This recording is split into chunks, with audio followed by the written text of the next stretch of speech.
ښه نورې به څه غورې وکړې څه نفته والکه فیصله ګران میلمه جان راغلی د ورشه بازار ته لاړ څه غوښه ورته راوړه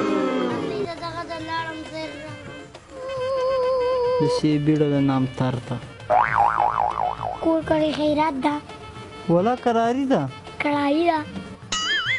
کراري ده مان ټول خېټه خېټه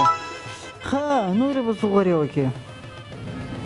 او دغه د پیسه دم راغی ولکه دا خو د ماښام که ته اوس راغلی ته خو تس راغلې کذاب ته ورغلی ما ورته چې ښه غوښه راکړه هغه راته ویل چې داسې غوښه به درکړم لکه کوچ چې ما ویل چې ولې کوچ نه اخلم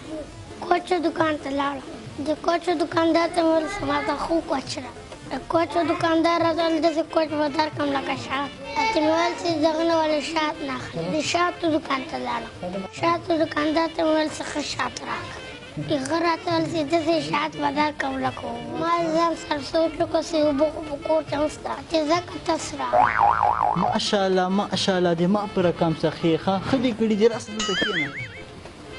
په دې دومره چالاکي کې خو دې یو تاوان کړی ده چې په دا دومره دوکانونو ګرځېدلې بوټونه خو به دې ختم کړي یا خو بیخي اوبه سوي دا خو به دې هم زاړه کړي بېغمه ورته ما دې مېلمه راغی بوټونه وړي رښتیا دا خو واچوه چمبه